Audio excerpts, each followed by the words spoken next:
You know, we all like to think we're in the driver's seat of our financial lives. But what if I told you that a totally random number you saw this morning could secretly be dictating your next salary negotiation or when you decide to sell a stock? It sounds a little crazy, I know, but it's a cognitive glitch that's happening to all of us all the time. So let me ask you directly, is a random number running your financial life? Now, before you say no way, let me show you one of the most eye-opening experiments in modern psychology. It's called the Wheel of Fortune test. And no, it has nothing to do with the game show. This was a brilliant experiment from back in the 1970s designed to expose a critical and really expensive flaw in how our brains work. Okay, so here's the setup. The researchers spun a wheel of fortune that would land on one of two numbers, 10 or 65. Then they asked people a totally unrelated question.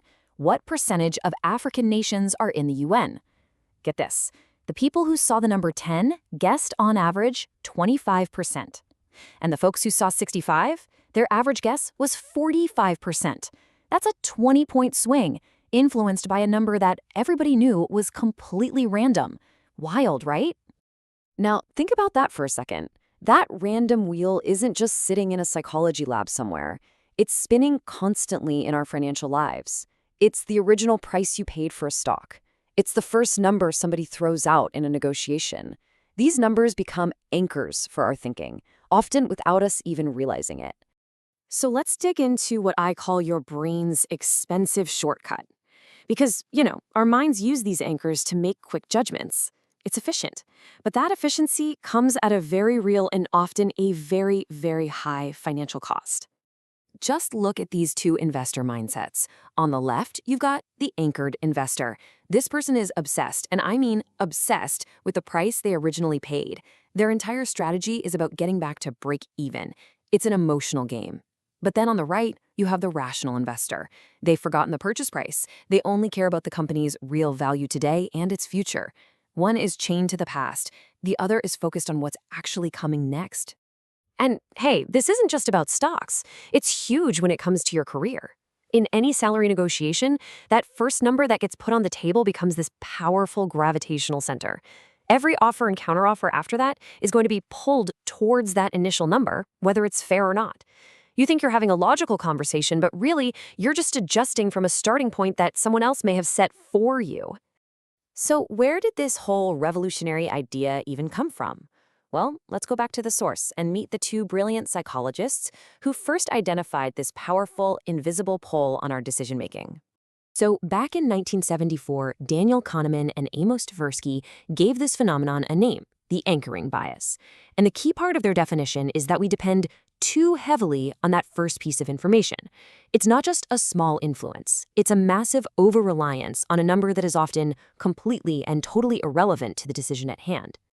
Here's basically how it works in your brain. Your mind just grabs the first number it sees because, hey, it's an easy starting point. Then it tries to adjust away from it to get to the right answer. But here's the problem. It almost never adjusts far enough. That initial anchor just has too much gravitational pull. Psychologists have a term for it, insufficient adjustment. And the effect is massive. That 11% you're looking at, that was the average swing in people's final estimates caused by a completely random anchor in one of Kahneman and Tversky studies.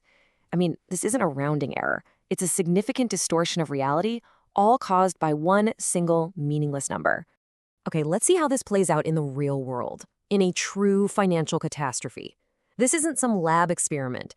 This is the story of how anchoring to an impossibly high number cost regular investors billions and billions of dollars during the dot-com bubble. The year is 1999. The internet frenzy is at its peak, and shares of a company called Priceline.com hit a mind-boggling price of around $974 per share. This number became the ultimate anchor. For thousands of investors, this wasn't just a price. It was proof. It was validation. It meant that any price below that felt like a bargain. And then the bubble burst. By 2001, that same stock had plummeted to just $7. Now, for investors who were anchored to that $974 high, this wasn't just a loss. It was a psychological wipeout. Their anchor prevented them from seeing the company for what it was now worth. They were just paralyzed, waiting to get back to a number that had absolutely no connection to reality anymore. In my view, the dot-com crash wasn't just a failure of financial analysis for most everyday investors. The facts were out there. No, this was a failure of emotional discipline. These were intelligent people, but they were psychologically trapped by a powerful historical anchor they just couldn't bring themselves to let go of. Okay, so the big question is, how do we protect ourselves from this? How do we actually cut the anchor and start making cleaner, more rational decisions with our money? Well, the good news is there are practical strategies you can start using literally today. Based on my research, the only way to reliably beat this bias is to have a system. So here it is. Number 1, before looking at any prices, write down your own estimate of value. Create your own anchor first. Number 2, in any negotiation, you speak first. Set the anchor yourself and frame the entire conversation.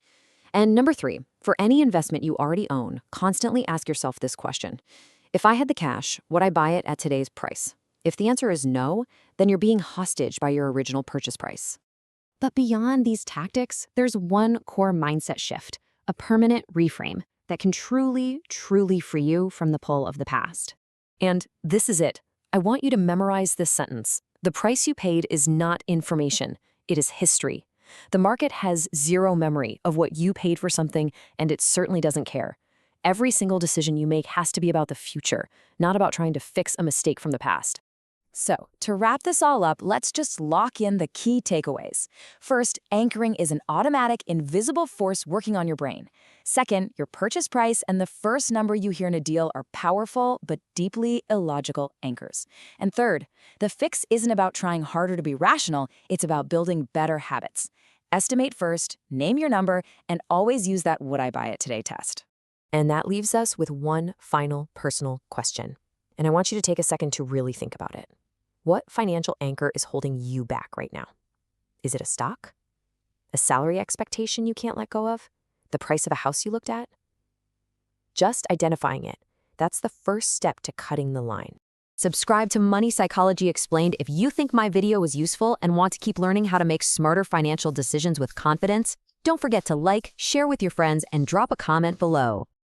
And you're not going to want to miss what's next. We're going to dive into how billionaires really think about risk and why their approach is so radically different from how the rest of us often get wiped out. If one of these biases made you think differently, share this with someone who needs to hear it.